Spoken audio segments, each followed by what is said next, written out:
We go ahead and start, Carlee?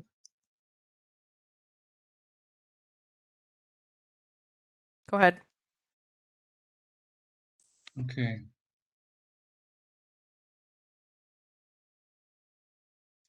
Well, good morning, everybody. My name is Mike Trojan. I work with the Minnesota Pollution Control Agency in our Stormwater program. And we're hosting this webinar today on engineered and bioretention media. We've got 5 excellent speakers lined up, so I'll stop my jabbering here as quickly as possible. Our speakers today are Dr. Andy Erickson from the University of Minnesota.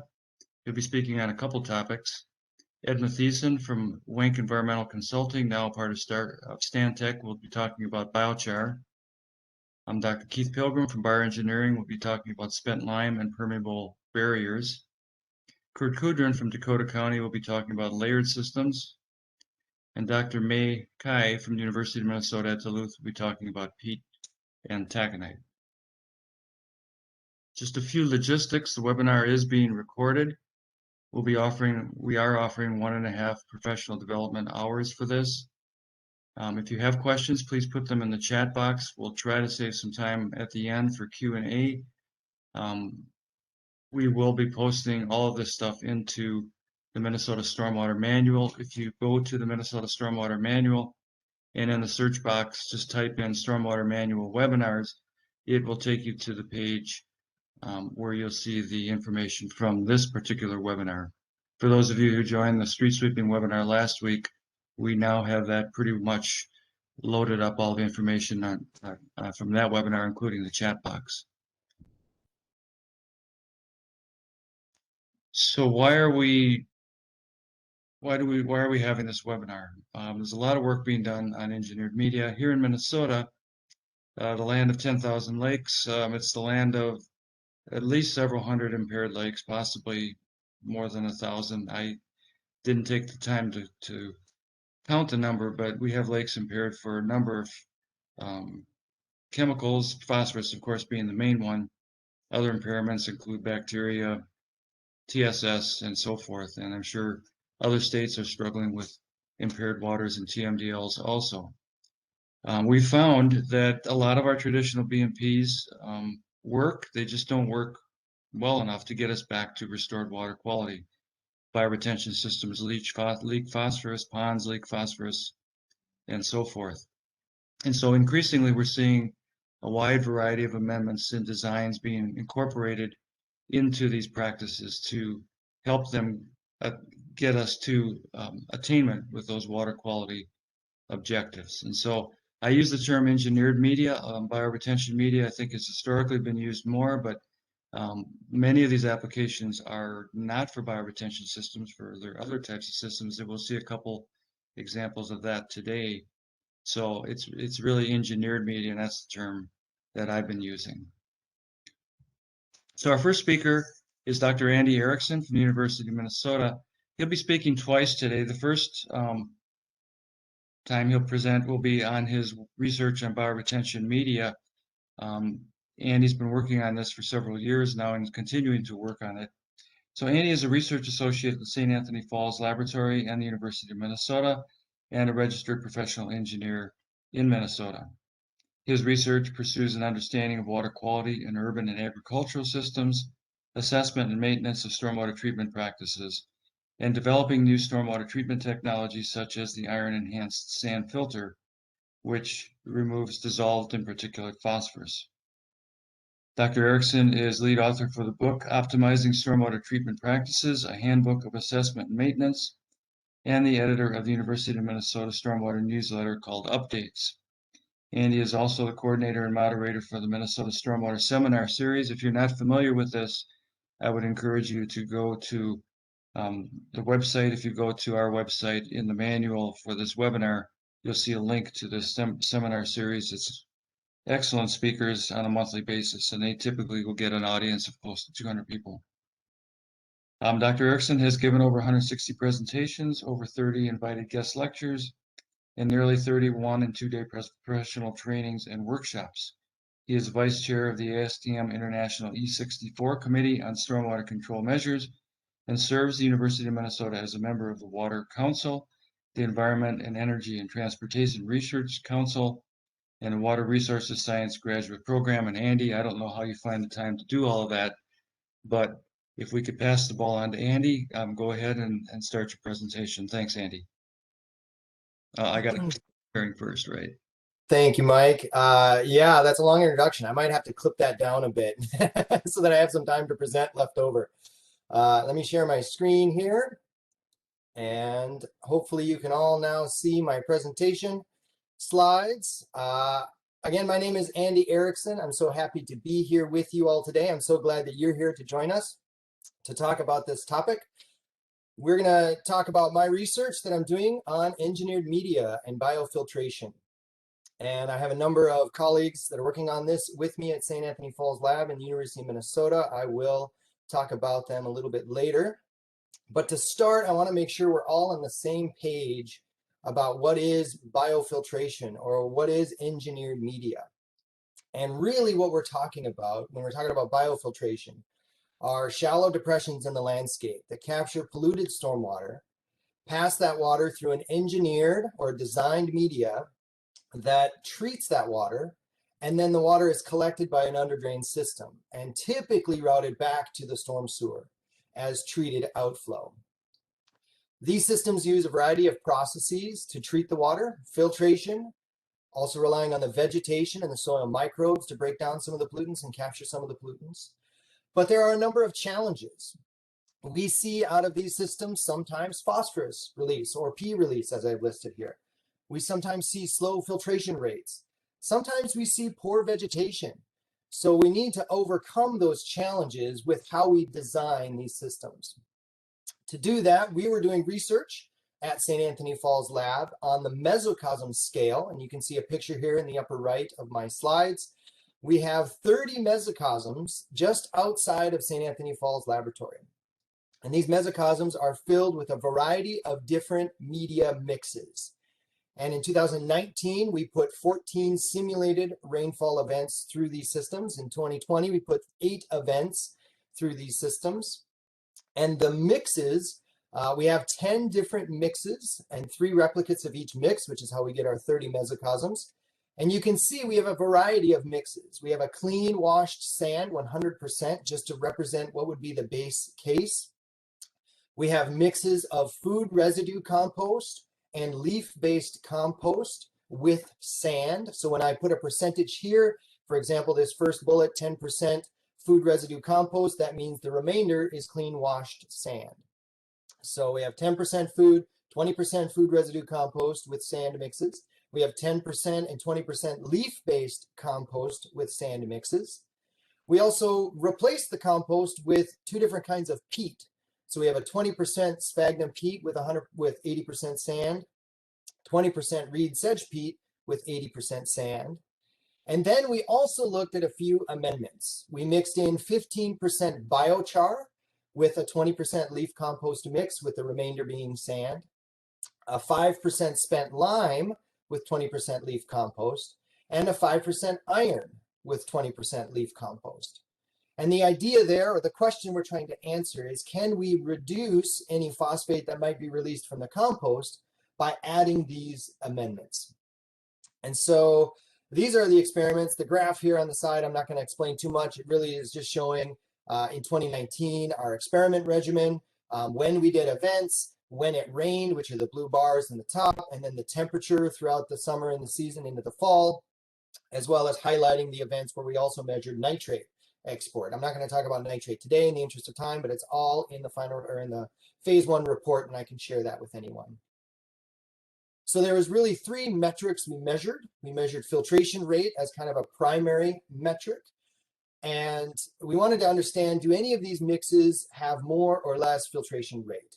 Because if we limit our filtration rate, we limit how much water we can treat with these systems. And these systems, we use 5-gallon buckets to hold our influent for each of the mesocosms.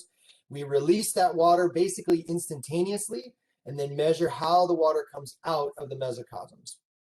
And we saw for almost all of our mixes, they're basically all the same. About 50% of the volume came out within the first 5 to 15 minutes. 70 to 80% of the volume came out within about 20 minutes. and then the remainder would slowly come out over the next several hours.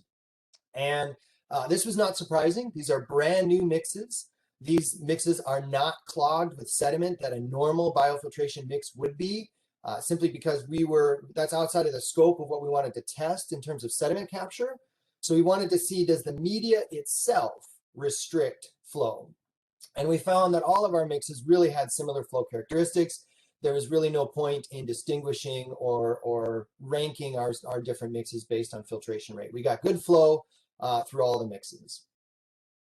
Our next criteria was vegetation, because it's hard to have a biosystem, a biofiltration or bioretention, if you don't have any biology. And so without vegetation, we're not getting all of those benefits from the vegetation. We saw really two kind of distinct groupings when we looked at vegetation. This is vegetation height.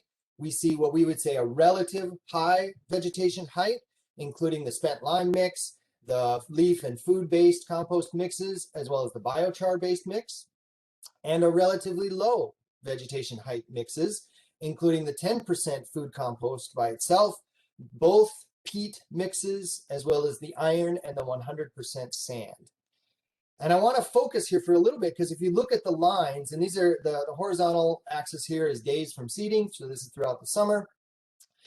Just to pick on, if we use 100% sand, which has no organic matter at all, it basically was the same as the 5% iron mixed with 20% leaf compost. And that's important to point out.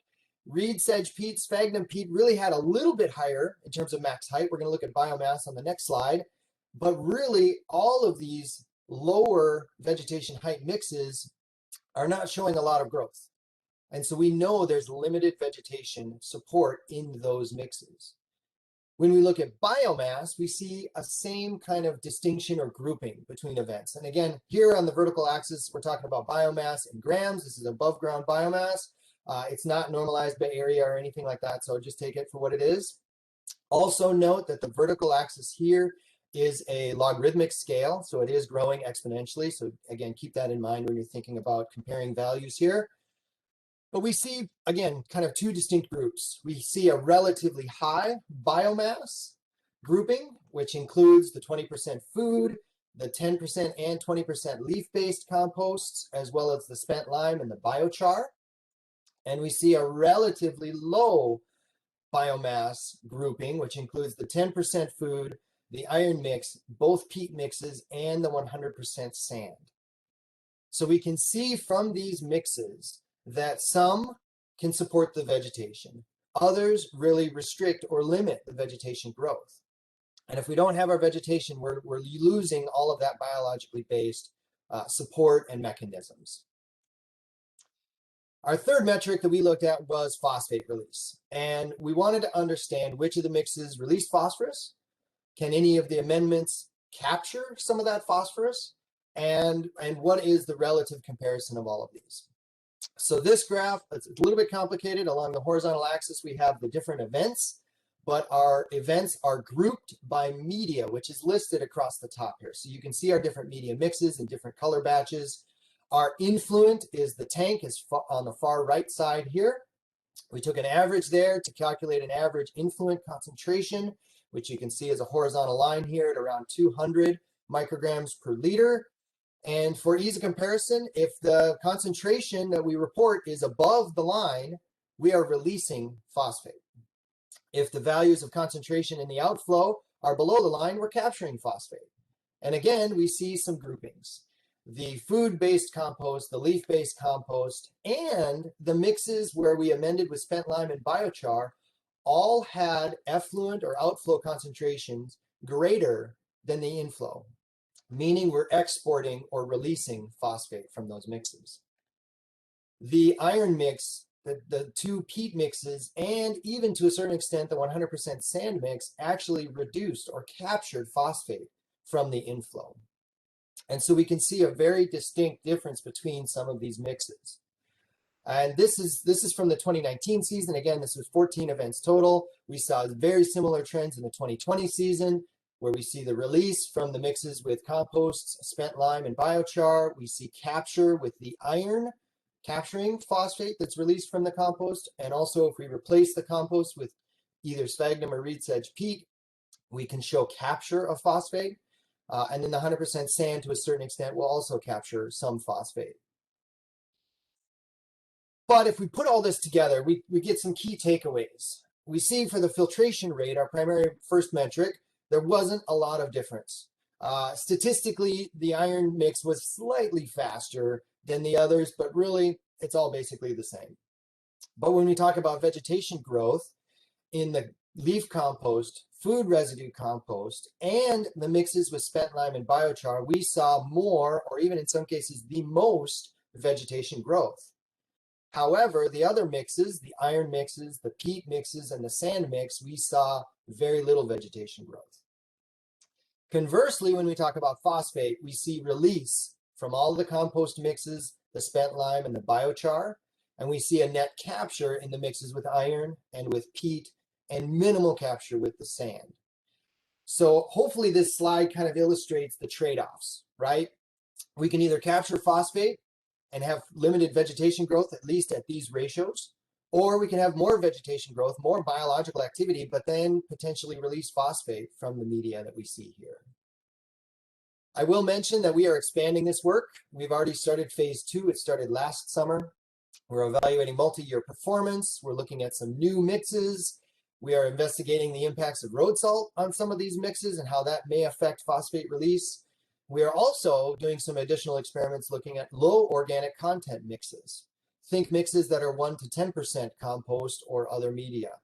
And also looking at a variety of species. So in our first phase, we had all switchgrass. We're now going to look at 10 different vegetation species in these low organic content mixes. Again, we have a number of collaborators. The ones highlighted here in gold are our core St. Anthony Falls laboratory team. So myself as the PI, Jess Kozarek as a co-lead, Laura Lewis and Katie Kamarchik working on this. But I also want to highlight that we have a number of industry partners that are helping out with this work. And we rely heavily on industry partners to keep us grounded in this research. I do want to acknowledge funding. This comes through the Minnesota Stormwater Research and Technology Transfer Program, which comes out of the Water Resources Center at the University of Minnesota through funding through the Clean Water Fund and the Clean Water Land Legacy Amendment, and funding from the Minnesota Stormwater Research Council. If you want information on any of those organizations, the links are here. I'll try to drop them in the chat when I'm not presenting. I also want to acknowledge not only the funding, thank you very much for funding this research, but also a number of individuals, again, primarily stormwater professionals such as yourselves that participated in listening sessions or technical advisory team meetings that we've had for this project, as well as organizations that donated materials, and staff and students at St. Anthony Falls Laboratory that actually get all the work done and provide me the opportunity to just come and present on it. So thank you for all of your hard work. With that, I will stop presenting on this piece for right now. If we have time for questions, I'll take those. Otherwise, I can wait for the Q&A session later in the event. And I will come back to talk about compost a little later as well. So thank you very much. Thanks, Andy. Actually, we do have about a minute and a half. We're on schedule, which is pretty rare in my experience. But so there are 2 questions here that maybe we'll go ahead and ask you real quickly here. Sure. So a question from Ross Bintner. Andy, percent of mesocosm are by weight or by volume? These are mixed from, so the mixes came from place steads, and we tried to simulate exactly what contractors would get. So we asked for the mixes just like it would come from place steads. So I think they're all mixed by volume, although the iron may be mixed by weight. That's what we typically recommend. But from my understanding, I think everything else is mixed by volume, as you would expect for compost and organic matter. Great, and I think I can do one more here real quickly. There's a question about coir. Obviously, you have not looked at coir, but is there a reason why you selected them? Maybe I'll expand that question. Is there a reason why you picked the materials that you did versus some others like wood chips or coir that are not being tested? Yeah, that's another good question. And I can answer this pretty quickly. We had a listening session in February of 2019, just as this project was kicking off.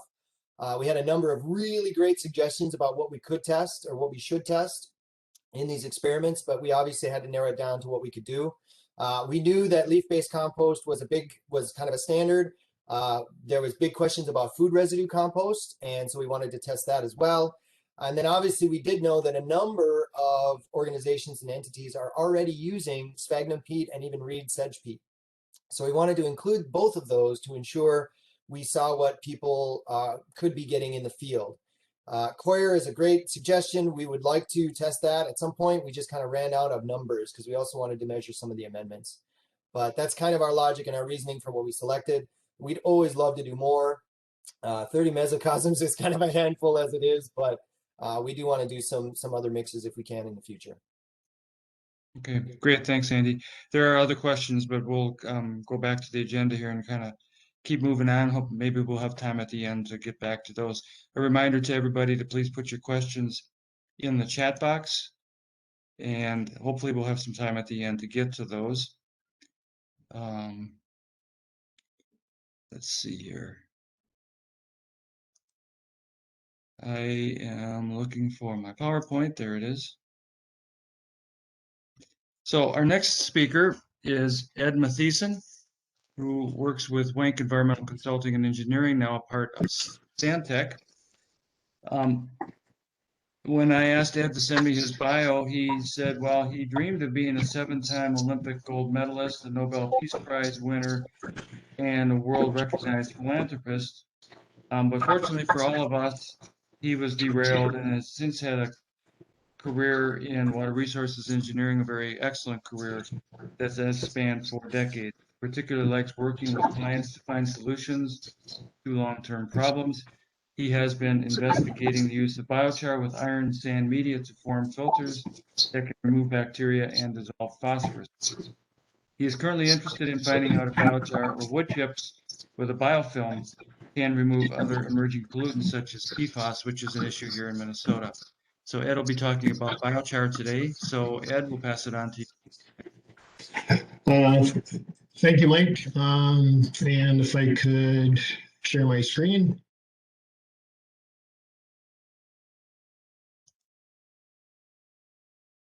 And if I could get an acknowledgement that you can see my screen. Yep, and your notes slide is still showing up. If you can possibly switch modes so it just shows your presentation, that would be ideal. Yes, I would like to know how to do that. So let's see. You almost had it, the display settings and then swap displays.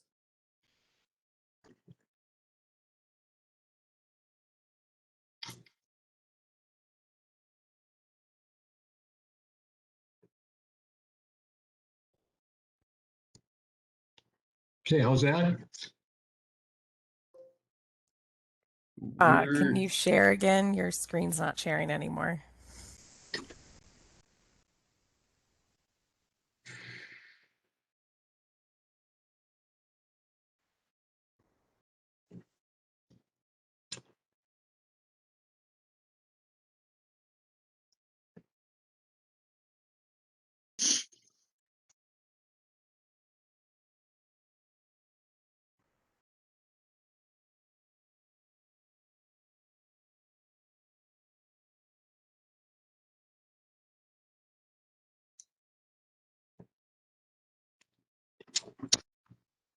Well, we had your screen up before. yeah.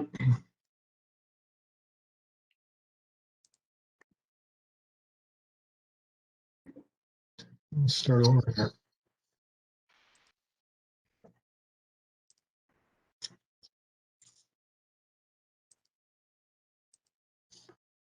There we go. Okay, that looks good. Yep. Okay. Just go to presentation mode and then you'll be great. Thank you. Okay. So at the top, we're still seeing your notes. Just go to display settings, so to the left. Yep. And then swap. Yep. There you go. Perfect. Okay, finally. Okay, well, that's good. I have a short presentation. So what I want to tell you about today is my experience using biochar as a mix, as an amendment to iron sand that you're pretty familiar with. So why did we want to do this? Well, I think most people probably on this call today have some idea that high E. coli is, or bacteria as measured by E. coli is a real profound pollutant in our watersheds. And this picture here is from the Shingle Creek watershed from our low duration curves. And what we're finding on sampling is we have 20,000 coliform units per 100 mils E. coli on our gutter lines. So there was a huge issue in order to how do we reduce bacteria in a passive manner that's cost effective for cities to use to get our bacteria TMDL workable. So since it's an urban watershed and I work in Shingle Creek as well as the Coon Creek watershed, the other things we are also interested in is nutrients, which Andy just talked about using the media that he's been working on for many years to get phosphorus out of the system, as well as sediment, and then lastly, bacteria. We also don't have a handy point source for bacteria, so we're going to probably need some multiple sources or have some cost-effective manner to have an amendment with stormwater ponds. And the watersheds I work in are fully developed and highly impervious, so there are not a lot of opportunities for this type of treatment. So, big head scratcher, what should we do? Well, fortunately, Andy put me on to a researcher who's now at UCLA, Dr. Sanjay Mahatme, who'd been working with biochar for some time and looking at what the removal rates were for biochar. I wasn't familiar with biochar. I happened to be met him at his lab and he could talk me through it, but he was coming up with a 99% removal of bacteria using biochar. Well, if you look at a 20,000 coliform unit, in order to get down to our standard of 126, we need a log 3 or a 99.9% reduction. So it looked promising, at least something worth trying. So not being familiar with biochar, I had to do a little investigation on what is it. Well, it's made from almost any organic material, but in the United States, what's being sold commercially is primarily from wood products. And it's made by pyrolysis. So it's taking the organic material, the wood, and heating it up with no oxygen. So it's burning off pretty much all the residues and you're just left with a carbon source. So one of the companies I first started looking at was Char Energy and looking at how they made it. And it does make a difference on what temperature the pyrolysis is at. So this is a hardwood, and I was looking for a hardwood as I would be putting it into a mix of iron sand, and I wanted something as durable as possible. So this is made at 500 degrees C, and then we installed it at 30% by volume. And I can tell you that 30% by volume is just a guess. It's just a starting point. And I'm going to go through some slides here about what we ended up with for some of our reductions. We also did test some other biochars, agricultural carbon, naked char, and rogue biochar and terrachar to see what their reduction numbers were for bacteria, and they all looked very promising. Because we were coming up with some other larger projects, we needed to scale this up. So for the Coon Creek project, we most recently have completed, and that's in Blaine and in Coon Rapids. We ended up selecting agricultural carbon, and the source is a wood product.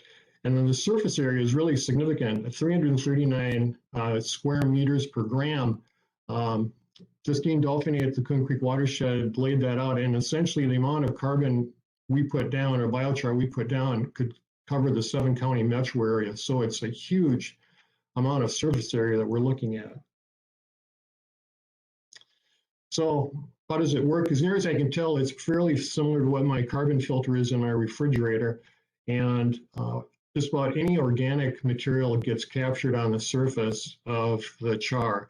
I'm not sure the chemical properties of why that happens, but it is an effective way to strip organic material off of any flow that goes by. So it seems like a fairly cost-effective method, and that's what we proceeded with to try out. So the first applications we had were very small scale, trying this in the Shingle Creek watershed. And here's figures from New Hope and Robbinsdale, and this was simply to get it in the field. And this uses catch basin inserts, which we normally see for erosion control practices off of construction sites, but we filled them with some iron sand and biochar. And since we were looking also at phosphorus, I've got some slides here that indicate that. So this one says total phosphorus. And because these are small applications, and the time of concentration was almost nothing, we didn't really see much for total phosphorus reduction. However, we did see pretty good results indicating we might be onto something with bacteria reduction. You can see the E. coli accounts, and I think that 10,000 scale on the left is just capped here because of our lab might have been higher, because we were getting some at as high as 22,000. So that was getting us not necessarily to the chronic standard, but possibly to the acute standard for gutter line runoff from streets. So it looked fairly promising on this small scale. So now what to do? Can we scale this up? Well, looks like yes, we could if we take the what we call the Minnesota filter and add in now with biochar. So essentially mixing in biochar at a 30% by volume into that 12 inches or 18-inch depth that we would have in our stormwater ponds. So the first one we looked at was one in Champlin, and it became a saturated condition. So what we're seeing is our phosphorus removal isn't very good, but our E. coli removal looks very promising. So that's the inflow is on the blue and the orange is on the effluent. So this looked fairly promising for this one. And then as a comparison, because first experience I've had with biochar suppliers a couple of years ago wasn't all that great, pretty sketchy. We didn't get a supply in time for a Crystal Alliance Park. So in the understanding of science, we called this our control now. And we did have iron sand in this one, but we did not have any biochar. So this pond, and look, this slide shows what we have for bacteria removal, and this is iron sand only. And so we're really not seeing any bacteria removal with the iron sand only. I know some other researchers and engineers have seen that, but it just hasn't been our experience at this basin. So now I want to leave you with kind of the last two that we've been working on, that the most recent ones we've had, and these are installed in the Coon Creek watershed. And this thanks to John Janke and Justine Dauphiné, who's doing a lot of the heavy lifting here for these. So there's two basins. Woodcrest Creek treats about 1 square mile. So this is the largest scale up we've had. It's the gravity system. And we did iron sand biochar in that system. And that's the one up in the upper left. And that's a fairly good sized basin. It's about the size of a football field approximately. And then the one on the bottom is the Pleasure Creek Basin, and that's a pump system. So we had to get that up. And then so on the left side, we have an iron sand biochar system. And as a comparison on the right side, we have iron sand only. And so we can control flow to those two basins very well. So for the Pleasure Creek Basin, that was the pump basin. It's interesting that our E. coli removal doesn't show all that great, but you've got to look at the scale here. We're almost at the chronic level already, so we're not seeing much of a reduction. Of course, not sure why that is yet, but we will continue to monitor this for another 2 years, but we're already pretty low on this one. And then the last one I want to talk about is on the Woodcrest Basin that treats about 1 square mile. And this one does show fairly good results using the biochar, especially as we're getting some of these, it's kind of aging, not much, but it's just a couple months of data later.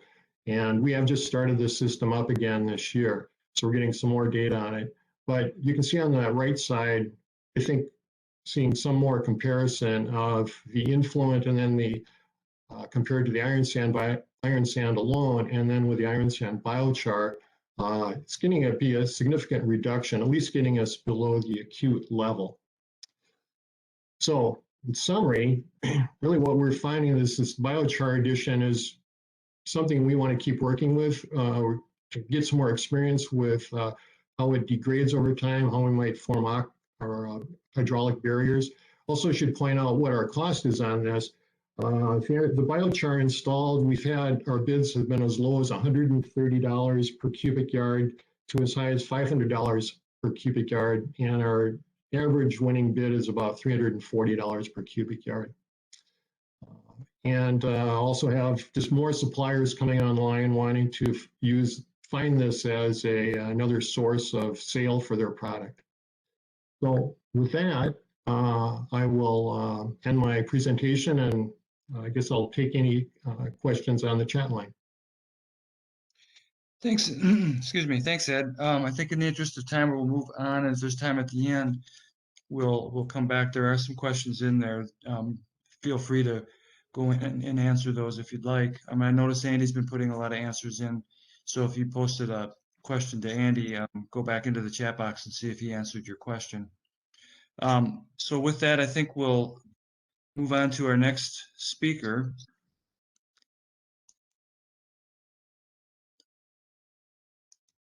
And Keith Pilgrim is our next speaker. Keith works with Bar Engineering.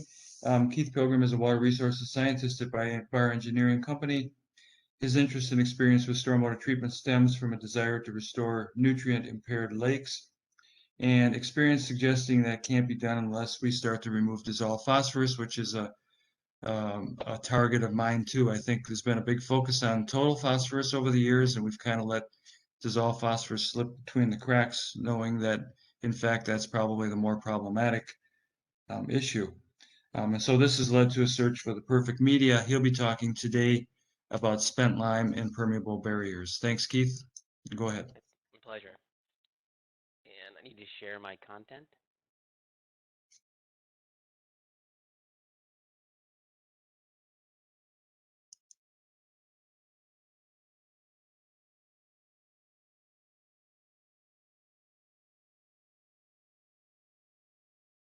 Today I'll be talking about another stormwater media that's not fairly widely used, like iron sand filters and biochar.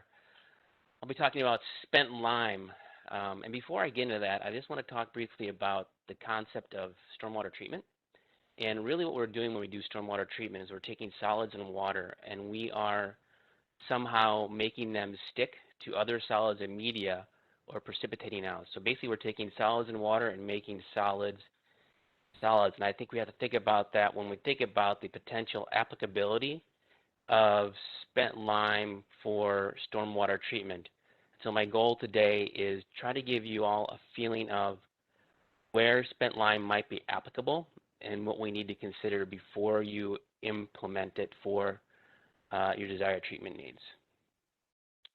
So what is spent lime? Spent lime is a byproduct of stormwater, or of drinking water treatment. And you can see in the right, there's a bucket of spent lime. My introduction to spent lime actually was about 20 years ago when I was doing some consulting work for the St. Paul Water Utility, and I saw a very large truck go under this hopper and dump all this material in there, and I asked, what is that? And Dave Schuler at the time, St. Paul Water Utility, says, well, that's spent lime. And so we went to the plant and saw that he had these belt press set up, and you can see the material right there on the right. And so the byproduct is calcium carbonate. It is the byproduct of a process called lime softening. So I have the chemistry equation on the right there, on the left there, and it is important because spent lime is produced by adding a base, calcium hydroxide, to water, which has bicarbonate, and it precipitates out calcium carbonate, which is kind of a solid material, right? So the question is, how does this solid material actually remove phosphorus? And I just have a dashed OH there, which is hydroxide, which is a base. And I just wanted to point out that I think there's residual basicity to this product. And why does that matter? Going to my next slide here. Oops, sorry, using my roll bar to move things here. Why does that matter? I think there are, and these are hypotheses, I should point out. So I think there are two mechanisms by which spent lime does remove phosphorus. I think it does precipitate phosphorus, so it creates this calcium phosphate or apatite material, and it does that because the pH is higher in the stormwater as it passes through this media than it is on a normal stormwater on a street as it comes off the runoff. It's usually very low pH. So I think precipitation is one mechanism. The other mechanism I think is substitution, meaning calcium would much rather be stuck to phosphate than to carbonate.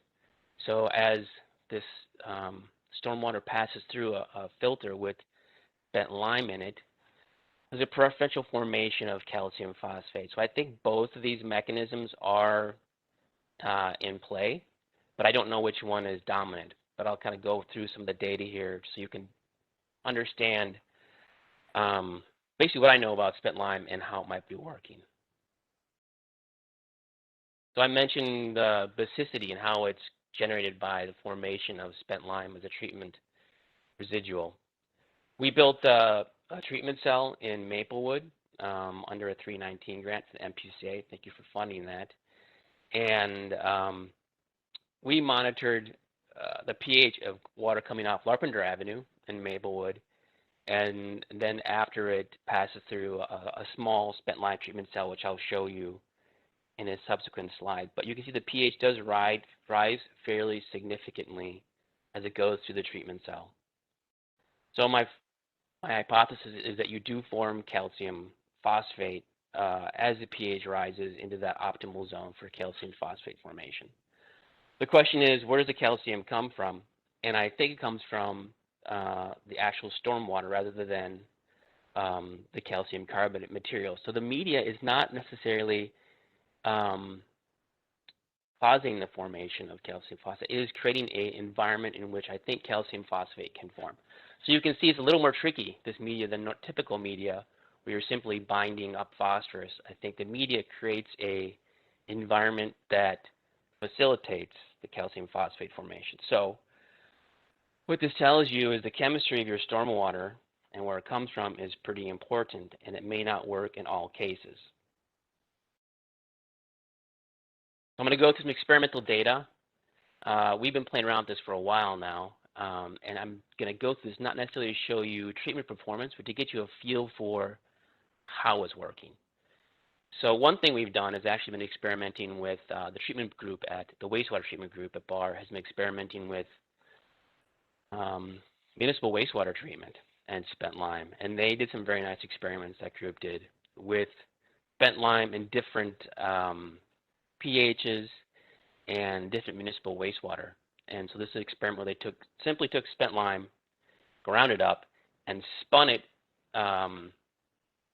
with some wastewater, treated wastewater, which has very high phosphate in it. It's a very nice baseline. So does spent lime have the capacity to remove orthophosphate? And it definitely does. In this experiment, you can see on the y-axis, the top, you see we're pushing up to 1 milligram per liter orthophosphate in this treated wastewater. And then they spun it in jar 1, 2, and 3 for a time up to almost an hour. And you can see the orthophosphate concentration declined quite a bit, and the pH rose also quite a bit in this experiment. So here's a very nice baseline that shows, yes, spent lime has the capacity to remove orthophosphate, the dissolved forest phosphate fraction.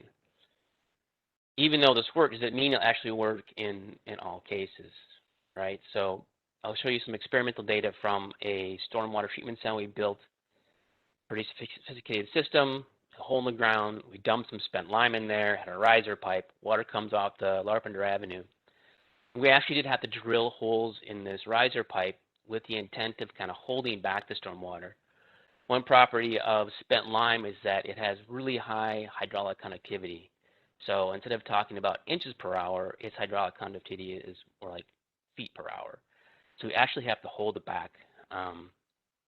If you think back to that first picture of the bucket, you can see also it's little bricks. And over time, that spent lime does break down. So at first, it has very low filtration capacity, but over time it does break down, and then it does start filtering solids out. But the first year you put it in, it's not going to take any solids out. after the spent lime becomes inundated with water for a bit, it cracks and it becomes more of a filter.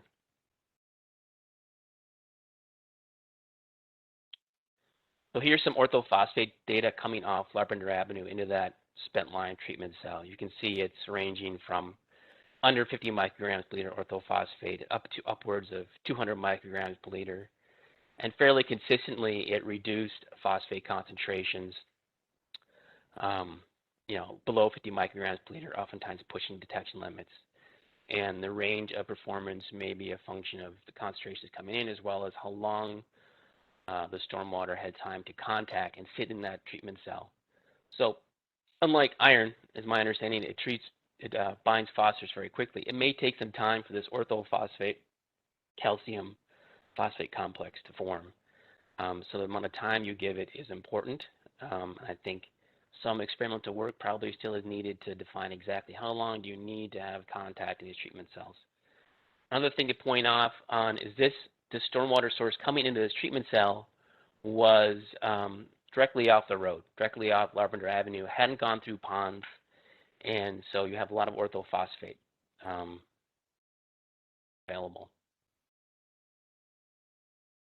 Here's a recent experiment we did, seriously, right off the presses as of 2 days ago. Because the chemistry of your stormwater has an impact, a very large impact on the treatment performance of a range of media, we have started to just bring the media to the site. And so we actually did an experiment with different columns and pumped water right out of this pond to see what kind of media would work well. And you can see in the far left-hand corner of that picture is spent lime. In my graph here, you can see that spent lime treatment. The far left graph is around 50 micrograms per liter untreated and spent lime, just about under 40 micrograms per liter, and sometimes it didn't. And so it didn't perform quite as well as you might expect based upon the experiments that we did on the Larpenteur Avenue and Maplewood. The reason may be, I hypothesize, that spent lime does a much better job with direct stormwater runoff. Remember, you're forming calcium phosphate. That's the main mechanism of spent lime. You're not necessarily binding phosphorus up by just having it attached to the spent lime media. So unless you have a lot of phosphate, you may not remove a lot of phosphate. And if you don't have the right chemistry, you may not remove calcium phosphate, meaning if you don't have a lot of calcium in your stormwater media, you may not form the calcium phosphate complex. So it has, I think, applications, but the application may be a little more tricky than simply using an iron sand filter. There are some, I think, pretty beneficial properties of spent lime. It removes metals, and because you have a lot of carbonate also, you can remove some metals better than others, like lead. Lead has a high affinity for carbonate, so we had pretty good spent metals removal with the spent lime filter, particularly those things that precipitate when they become hydroxide complexes or complex with carbonate. So I think that has another interesting property. Also, you note the calcium is being removed in this graph. So calcium I wouldn't expect to be removed unless it's binding something, and so it's possible that calcium is binding with phosphate and be removed. Iron also is removed, which is interesting. So this calcium, the spent lime filter is creating an environment where iron is being removed. So I don't know. It's possible that also it's promoting iron phosphate complexes. So this media could have multiple mechanisms. So some challenges for spent lime. It's kind of ugly, to be honest. You know, it comes out white essentially from the St. Paul water utility with a small color on it. But as stormwater passes over it, it picks up color of that stormwater. And you can see on the left side of this graph in this experimental cell that we built, it has quite a dingy color. And as Andy pointed out, stuff will grow in this quite nicely. And so it's gonna get full of aquatic plants.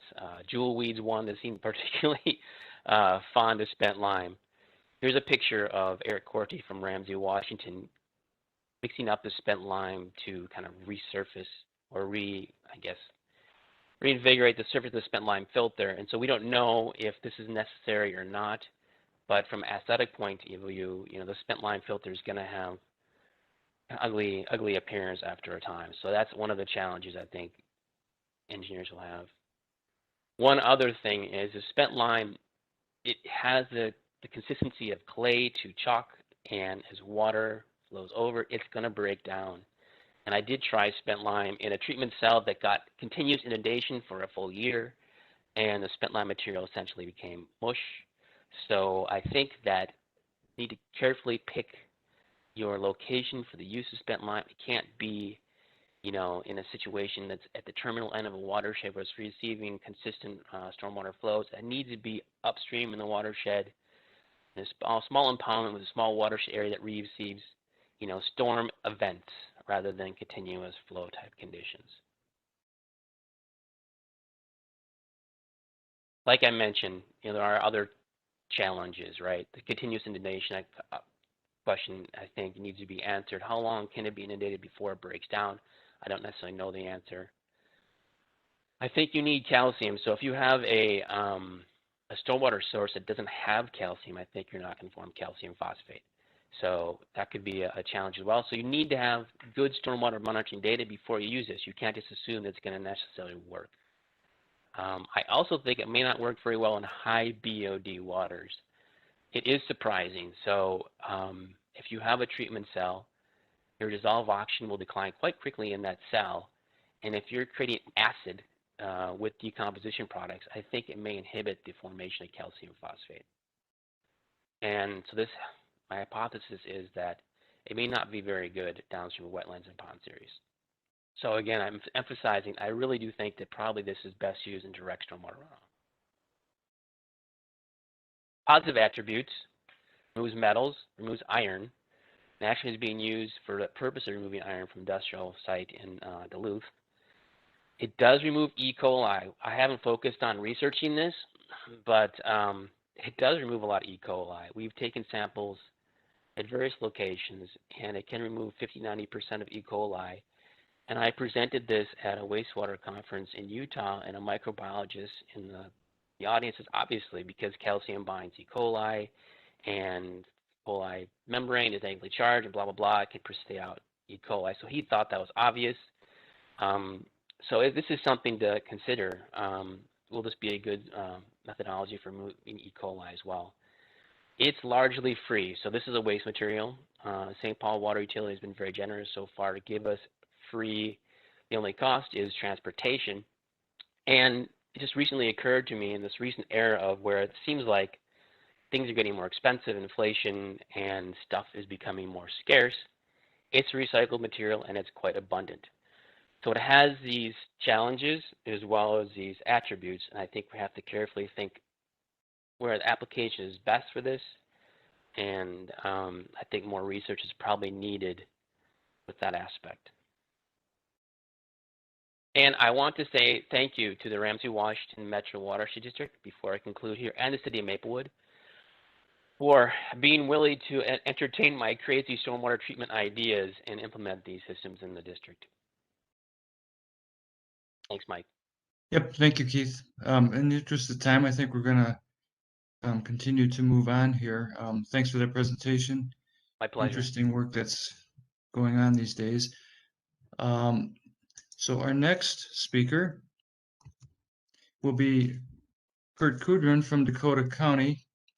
And Kurt serves as a project manager for the Dakota County Soil and Water Conservation District and is involved with the planning and installation of conservation projects ranging from urban stormwater retrofit, native plantings, stream bank stabilizations to agricultural practices. Kurt is also responsible for implementing the Dakota SWCD financial incentive and cost share programs, including the development of measurable outcomes for projects being planned for installation. Kurt has past experience in construction management, ecological restoration, management of native vegetation, biological research, and construction site erosion and sediment control. Today, Kurt will be talking about layered systems. Thanks, Kurt. Thanks, Mike. I think I need to, oh, here we go. Share my screen.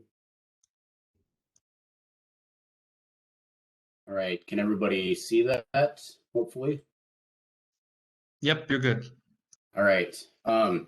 Yeah, I just want to talk a little bit about engineered media and how it's used in some of the layered systems. And a lot of this ties back to some of the research that Andy has done and talked about in the opening there.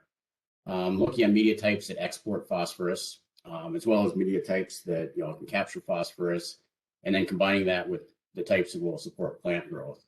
And so I just want to cover some situations where layered systems might be beneficial, some of the benefits and some of the drawbacks, and then give a few examples.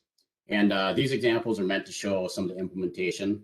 They're not being thoroughly researched and monitored, but it's more of a qualitative observation and just showing how to address some of the construction challenges and how to put those into practice. All right, so this is just an example of kind of that typical bioretention media. A single media system. You've got water coming in at your inlets. It runs through a bioretention media. Most of those media, if they're going to support vegetation, are going to have a fairly high organic compound. A lot of times having a fair amount of compost in them. And if the practice is not an infiltration practice, that runoff after passes through the media will get collected in an under drain and pass through an outlet. So that bioretention may be able to reduce a lot of certain pollutants, but not everything. And so what's coming out of the outlet here may or may not have a higher phosphorus content. So this practice itself may actually be increasing the phosphorus. And if there's a surface water quality concern downstream where this is discharging to, then it's something that phosphorus should be addressed. And so there's other options. Looking at some of the enhanced sand filter, you could take your outlet of your bioretention, run it into an iron enhanced sand filter system, run it through that filter and out. Now that's kind of a treatment train system. And it works. It addresses the various pollutants. But another alternative to that is looking at a layered system. So taking those and kind of stacking them on top of each other. So instead of one basin to another, having your stormwater runoff, you can have a vegetated system on the surface, using that compost or other organic material to support the vegetation. And that might be done for aesthetic reasons. Sometimes, especially on some of the smaller projects that we're working on, it's blended into the existing landscaping. And so there's a desire to have that vegetation as a piece of it, as opposed to a sand filter.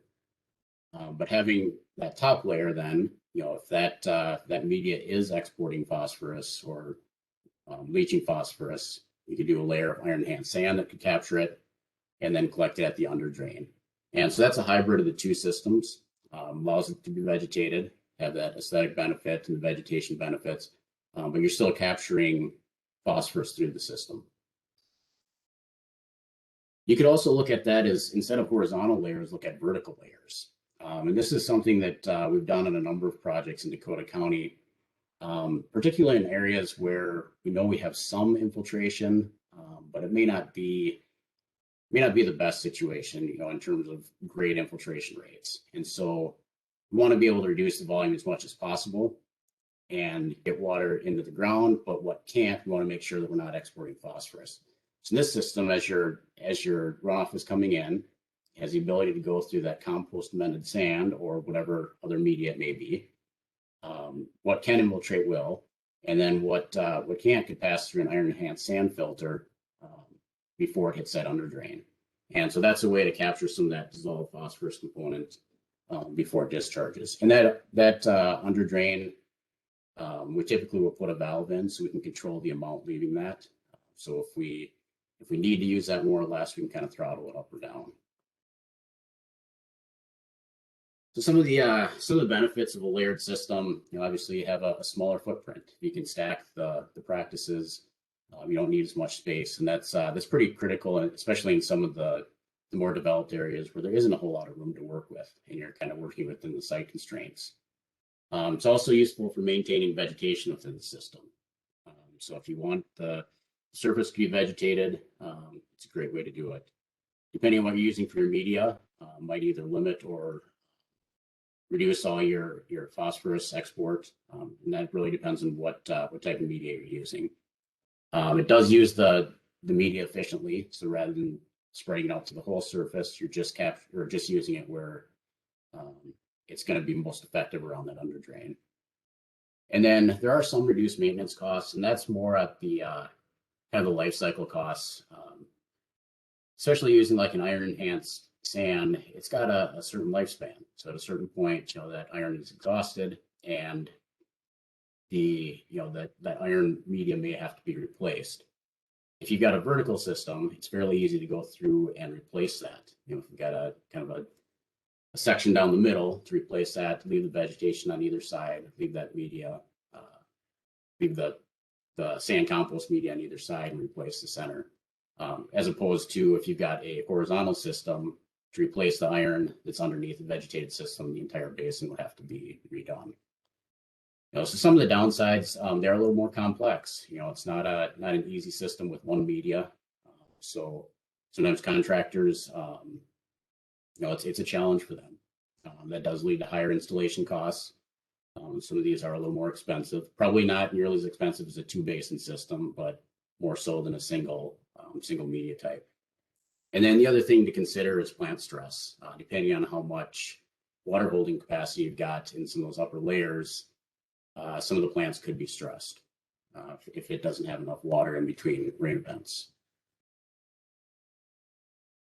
So just a couple examples of some layered systems have been put in. This is up in Amber Grove Heights. It's on College Trail. And it's a fairly large drainage area, about 15 acres coming to this spot. So it's an offline design. And it was a relatively large basin. And we had a number of different things that we wanted to include in this. We wanted to make sure it was vegetated. That was a request by the city in terms of the maintenance of it. We wanted to maintain as much infiltration as possible. The soils at this site were a little bit limited, but we still knew we could infiltrate some. What we couldn't infiltrate, we wanted to make sure we treated for phosphorus removal.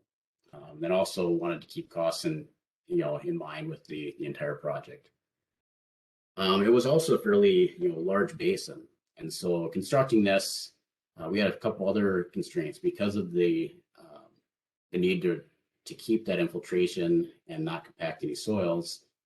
We did require that the contractor needed to keep equipment off of that once it was excavated down to subgrade. So they needed to leave 3 feet of material. And so that it did pose a few problems challenges, I guess, in terms of how it would be constructed. Because the equipment wasn't able to reach all the way across. So in this case, just looking at stormwater coming in, it would infiltrate through the typical media as much as possible. And then each of these sections of iron enhanced sand have a separate under drain with a valve that could be throttled up or down based on how much that filtration was needed. So here's a couple of photos of that installation. It was kind of a challenge, in terms of building this without having any equipment down in the basin itself. But contractors are pretty creative. They can be pretty creative when they need to, and when they need to figure out a way to construct something. So we looked for options on how to do that. Came up with this system of using plywood forms that kind of leapfrogged through. So starting from one end, the entire sand filter could be constructed using the dimensions that we had, and as each section was kind of filled, with an under drain, it was elevated off the bottom, iron enhanced sand running through the middle, and then the standard mix B in between. These forms could be lifted up and moved forward and just kind of stepped away through the entire basin. So after it was constructed, this is what it looked like. And so, obviously that system you couldn't build it side by side in terms of getting equipment right next to it without leaving that high, building the center, excavating out. But it did allow us kind of a layered system with vertical layers to do multiple things, having a vegetated system as well as capturing that dissolved phosphorus. Just a couple other examples of some projects that were put in. The upper photo there is at Minnesota Zoo in Apple Valley. And that was off to the side of the parking lot. And in terms of vegetation, they really wanted everything to kind of blend into the surrounding landscape. And so that surrounding area is tallgrass prairie, a lot of pollinator habitat. And so that was the goal with this system, is to have it fully vegetated. However, with that iron filter, there was a section in between that doesn't really support vegetation growth. That 5% iron and 95% sand doesn't have the organic components to really support full growth. And so in this situation, you can see the photo on the right. It's 2 years later, and you can see that strip of iron and sand down the middle, and you can see how the vegetation doesn't really grow on that. But once everything is tall, it's really not visible from the parking lot. This photo was taken during the maintenance of the project, so during the first couple years of establishment, where the prairie is mowed to keep some of the annual weeds out as those perennial plants develop. And then on the bottom is Seidels Lake in South St. Paul, another example of a layered system. In this case, we used 70% sand, 20% coir pith, and 10% compost. So we also did a couple of different side-by-side comparisons with sand, compost, and different layered systems. This is at Jensen Lake. It's at Lebanon Hills in the city of Eagan. And we had 2 basins. There's an east and a west basin. And each one of those takes runoff parking lots. And we wanted a side-by-side just to mostly compare the vegetation growth, making sure that we could get a system that supported the vegetation, had robust growth on it. So we had 4 different profiles with that. On the left being kind of the typical mix B, sand and compost. Next to it is a sand and compost layer above a sand and iron filter. And then just to the right of that was using 80% sand and 20% coir pith for the organic component. And then in the upper 2 inches or upper 6 inches, there was compost tilled in, a 2-inch layer spread over the top and then mixed in with that to support the plant growth. And then on the far right is 80% sand all the way through with 20% coir, and then compost in the upper layer. So here's an example of that installation. This is the 3 cells side by side. With the 4 profiles, they're split amongst 2 different basins. So we duplicated the mix B in both as a comparison. You can see the individual under drains there. Each cell is separated by an impermeable liner, and each under drain had its own independent valve, control valve, and then also outlet. So this is after adding some of those media layers. The photo here is mixing in some of the compost in the upper layer. There's 2 inches spread over the top. It was tilled in using a rototiller and then hand mixed alongside the liners so that it wouldn't be damaged. And this is right after that installation with a layer of wood mulch on top. The pretreatment area on the far side of the basin was still being constructed. And then after that pretreatment, it flows over the top of a wooden weir and divides evenly into each of the cells. And here's a photo of the project 2 years after installation. So we had great growth on the entire project. There wasn't anything that distinguished one from the other. You can see a little bit of kind of difference in like the color of vegetation, and that's because of the different species with some of the shrubs that were used. But in terms of plant vigor and plant health, there wasn't really significant difference. So just kind of summarize that Jensen project, it's healthy vegetation. We attribute that to the compost in the upper layer on each one of those, and having enough organic material and nutrients available. On each one of these, to really know what's coming out, there would have to be effluent monitoring. And that could easily be done with the under drains. Each one is independent. It'd be a great research project. I've thrown that out before as an option. We just haven't had the ability to do full scale monitoring on it to know really what's coming out. But the vegetation side of it seems like it has been a success. Another thing that we found is uniform mixing of each media type is important, especially with the sand and compost, making sure that you don't have too many clumps that would slow down the rate of water moving through. And then also with the irons, that there isn't concentrated iron in that section. But one of the concerns with this is material cost and availability. Coir pith Now, it's not something that's readily available. It was something that was tried on this project, but as you scale this up to a larger project, I think that could be a big challenge in terms of having the material available and doing it at a kind of at a reasonable cost. So that kind of summarizes some of the work that we've been doing at the installations. I think at this point I've probably run through my 10 minutes, so I'll hand the control over to the next presenter. Thanks, Kurt. And yep, we'll keep moving along here. We are getting a little short on time, so I don't want to rush the last presenters too much here. Hopefully we can go a little bit past 11 if necessary. I'm going to move on to our next speaker right away here. And that will be Dr. May Kai from the University of Minnesota, Duluth. May is a professional engineer in environmental engineering. Dr. Kai's research, interests include water chemistry, stormwater, climate change, watershed, and environmental statistics. Her research focuses on developing innovative treatment technologies for stormwater and wastewater treatment, reusing waste materials in environmental applications, and evaluating environmental stressor impacts on aquatic biological communities through statistical modeling. And today she'll be talking about peat and taconite. Thanks, May, and go ahead.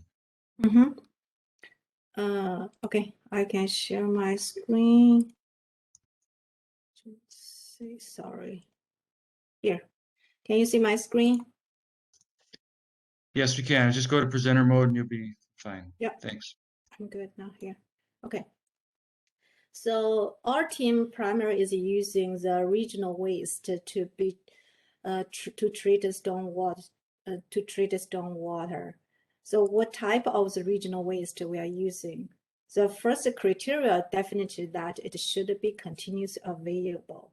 Because of this limitation, we limit our waste material to be the salvage peat, some wood product or byproducts, and tailings from the mining industry, drainage sediment from the harbors or Mississippi River, or compost. We know that Minnesota is rich in peatland, typically in the northern region. So the peat material is available during the land work, especially the road construction. So we would like to reuse this kind of salvage peat. The other is some wood products like the peat screenings or peat scrapings or tree barks. Basically, we can see many of the storage piles just piled there for no using. Of course, tailing. Because of the mining industry here, we get the millions of tons of tailings every year. So we definitely want to reuse it if it's possible. And other waste materials could be like the drainage sediment or street sweeping or compost. Let's see what we can use. So our idea is that we want to use that soil material to mix with the other natural soil or other waste material to produce biofiltration media. Of course, as other presenter mentioned, it should be as a function for filtration or water retention, as a function to support plant growth or remove the pollutants. So what we did, we basically is characterizing the material from the lab test and from the field test to base primarily on the three areas, like civil engineering, environmental engineering, and plant growth. So civil engineering, we are primarily focused on the water retention capacity. That's because there is a limitation required to retain the first inch of stormwater runoff from the new impervious surface. For the environmental engineering, we need to study the composition of the material itself to identify if it contains some hazardous components, such as RCRA metals, PAHs, or PCBs. Also, some emerging pollutants like PFS. The other side is we want to examine the chemical contents in the leachate. Since we are going to use the material to treat the stormwater, so the effluent from the material will be important to check if it exceeds the water standard. Of course, plant growth is very important. So what we did, or what we are doing now, so basically we are collecting data from the manufacturers to screen the waste material, then characterize the waste material by lab test, then select some material to be applied in the field test. We started these types of project from the 2015. So initially we just choose the salvage peat and taconite tailing. Then in late these 2 years, we added the other waste material. So until now, we have done the lab characterization for more than 10 materials, but we only choose the salvage peat compost and the taconite tailing for the field test. Because of the time limit, so I just will show some field test results using the compost, salvage peat, and tailing. Here are the 2 field sites we choose.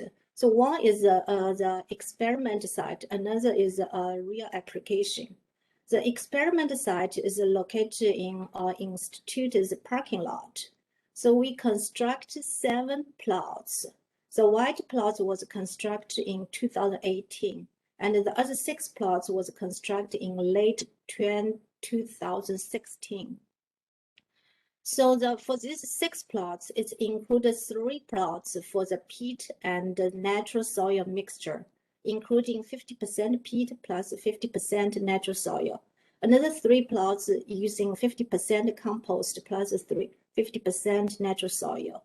The white plots used 50% compost plus 50% of taconite tailing. The other site is called Eagle's Nest site. That is on the roadside of the Highway 169. So that section of the road was constructed in 2018. So we started monitoring of this bank and the trench from the August of 2018. The soil here is used 10% of compost plus 10% of salvage peat plus 80% of natural soil. So first we monitor the soil moisture. Soil moisture using this sensor to plug into the soil and continuously monitor. Then the data is recorded on this logger. For the NR side, the monitoring started from 2017, even though the site was constructed in 2016, because it was constructed in October. It's too late to start monitoring. So for the first 3 years, we basically had the moisture data for the 6 plots only. And in 2020, we added the monitoring for the compost and the tailing site, plus the background natural soil. So the moisture change after each rain event, that shows a kind of the water retention capacity. So basically, we did not see significant difference between different materials and also over the time. Even compared to the compost peat or compost with a compost tailing mixture, they are basically a similar trend. The other site is Eagle's Nest site. As I mentioned, it started from 2018. And we basically get the similar conclusion as the NRI site. So no time trend and no difference between the bank or those trench on that side. But another unique information we get from the Eagle's Nest is that the soil compaction. So you can see that for the top left plot is the data from the 2018 that started monitoring immediately when the road construction is finished. The maximum moisture could be reached around 0.6. After that, the maximum is basically like below 0.4. So such a high moisture content content. We suspect that is that because of the soil compaction. Immediately after the road construction, probably the soil has a pretty high porosity. Then after one winter, due to the water frozen condition and the snow pile on top of the soil, then the porosity was significantly reduced. Unfortunately for the NRI site, we started the monitoring after the winter, so we did not observe this information. For water quality, we collected water sample from both sides. For the Eagle's Nest side slope, we used a suction lysimeter and used a pen lysimeter. For the trench and for NRI side, the perforated pipes were constructed under the soil to get the water samples. So here is our data for the NRI site. We basically measure copper, zinc, phosphor. Of course, we know that the compost will release the phosphor. Currently, the concentration is very high because we used 50% of compost. But at such a high percentage, we can see that the phosphor concentration declined significantly over time. The peat site, it also has a phosphor released, but usually the concentration is below 100 ppb. And also it shows a decline trend. It's not clear from this line, but the p-value is below 0.05. The compost and the tailing mixture, we started monitoring from 2019. And just to compare the 2019 data between the compost plot and the compost tailing mixture plot, we can see that the phosphor released from the compost and the tailing mixture is lower than the phosphor released from the compost plot. So it showed that the tailing could have some potential to remove the phosphor. For the metals, for the copper and the zinc, basically there is no significant difference between compost and the peat. Here the peat is savage peat, as I mentioned. And for the zinc, a little bit maybe decline or pretty stable trend. And for the copper, it's increasing, maybe, yeah, for the compost plot. We are not sure why until now. We need more data to double check this trend because that is only 1 year data is pretty high. We compared the data results from NRI site and the Eagle's Nest site. So NRI site has a pretty high percentage of the organic compositions to be used. So Eagle's Nest site, the total organic composition is 20% here. You can see that the high percentage of the peat or compost definitely is not recommended. Even for the copper and zinc, the low compost and the peat content has a low concentration for the copper and the zinc. Of course, no problem for the phosphor, sure. So from our result, we find that peat has a high potential to replace the commercial compost in stormwater filtration media. Here, the peat means the savage peat. We found that there is no difference in water retention capacity between the savage peat and the compost, but the peat can release less phosphor. For the taconite tailing, it showed some potentials to remove phosphorus. With our 4 years observation, we did not see any significant increasing or decreasing trends for the water retention capacity. For the phosphor released from the compost, it declined significantly at the rate of 750 ppb per year for a soil mixture with a 50% compost content. So with this declining trend, it's like about in 10 years, we will see that the compost can release the phosphor about to a very low concentration. But that has an assumption that it could keep the same declining rates. maybe the declining rates will be changed after 5 years or more years. The other is that the mixture of 10% compost and 10% of savage peat is recommended in all civil engineering, environmental, and biological aspects. So here are our project team, myself, Dave, and Marsha, Kurt, and the students. The picture was taken in 2016. Time flies fast when we construct this site. And we would like to thanks to MinDOT to fund our projects and for the doing to work as a project liaison to help us, to give us many valuable suggestions. I think that's all. Thank you. Thank you, May. And we are getting short on time, so I'm going to pass the ball right to Andy. We will stick a little bit past 11. Hopefully most of you will be able to stay with us. And all this material will be posted in the Minnesota Stormwater Manual, including the recording and the PowerPoints in the chat box. So Andy, I'll pass it back to you. Thanks. Very good. Thanks, Mike. I do want to thank all the other presenters as well.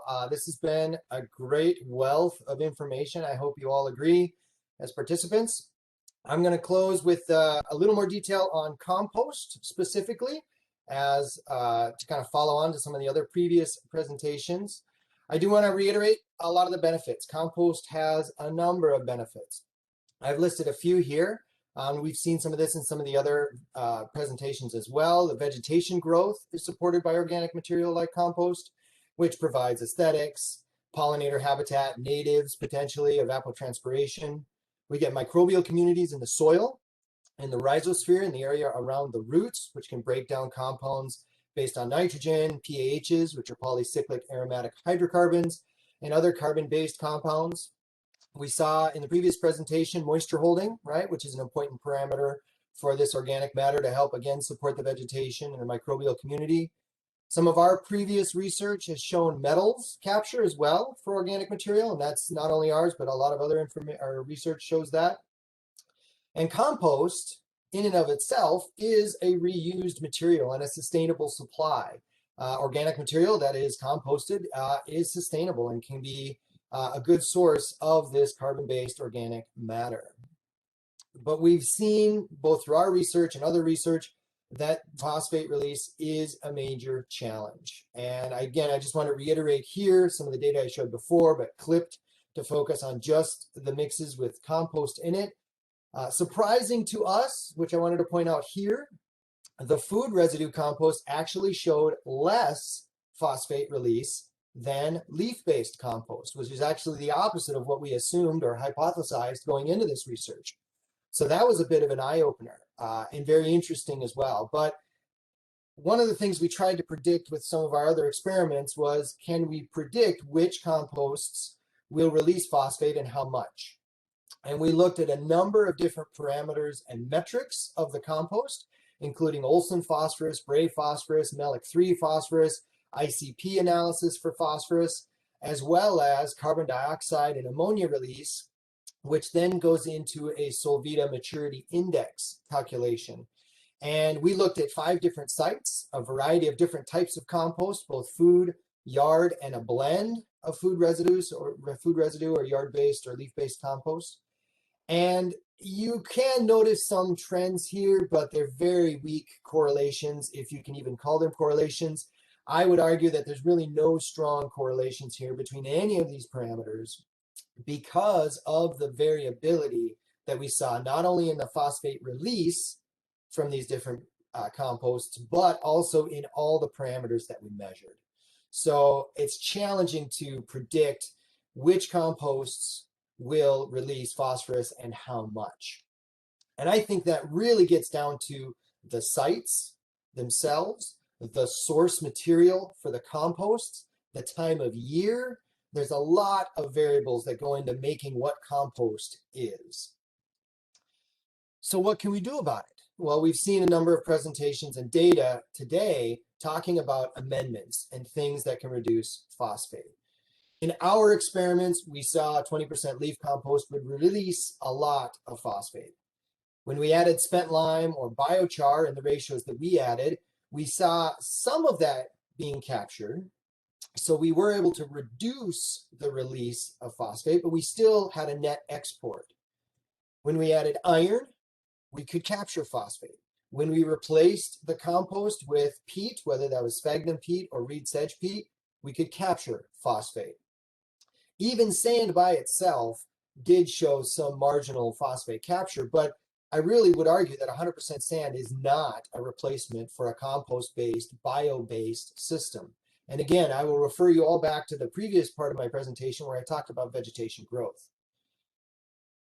So to kind of summarize this, and I don't want to belabor because we've talked a lot about compost in different media, compost has many positive benefits, and we don't want to lose those benefits in our bio-based systems because they will no longer be biologically based. And the primary consequence of including compost is that we can have phosphate release. And what we've seen so far is that it varies substantially by the source material, the site, the time of year, and other parameters or metrics of the compost itself. I would love to expand this study and look at a variety of different sites across the state of Minnesota and beyond if needed, and look at these different types of composts, look at time of year, look at some of these variables. But I really believe we'd see a large amount of variability and may not be able to predict when.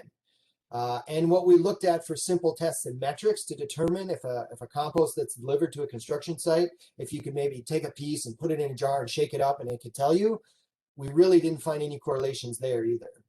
So it's difficult to tell what the future release could be. But some of our amendments we've talked about today, we can overcome that phosphate release. We can capture phosphate.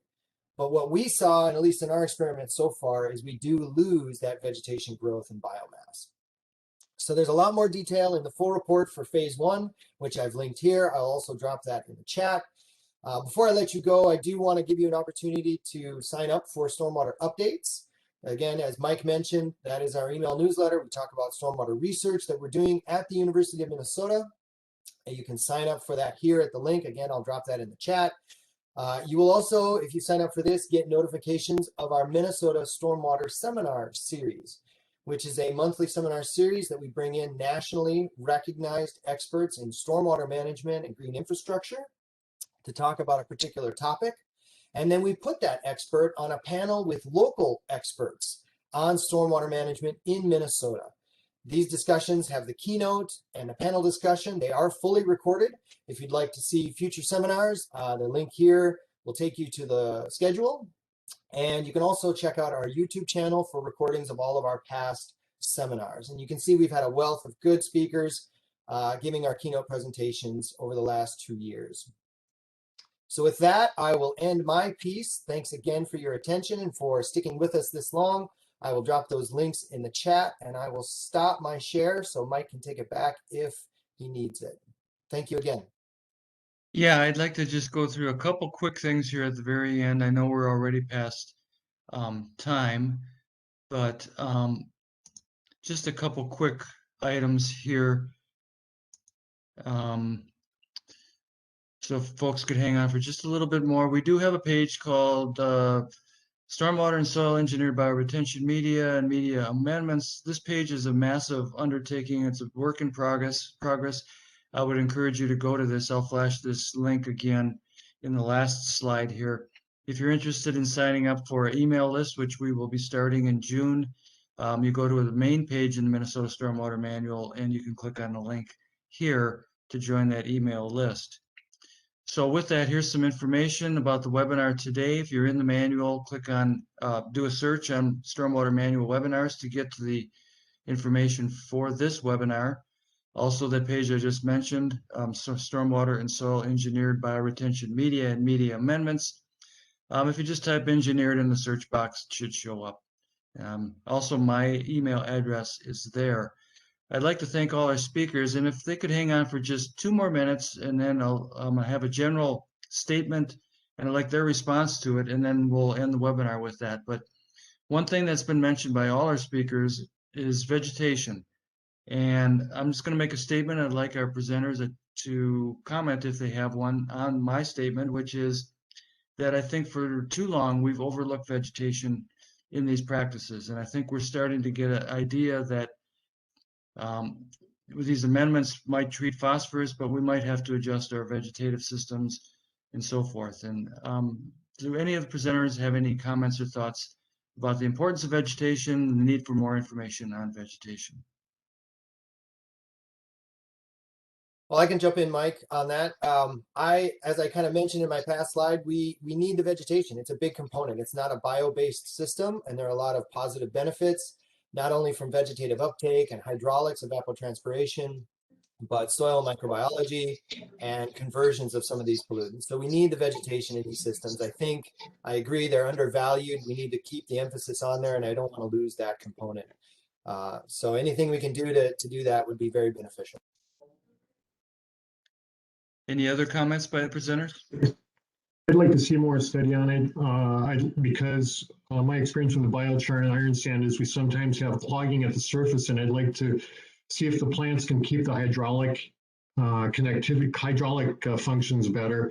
But I'm also a little concerned that we might get some piping and then miss the treatment options by having the flow through those root zones.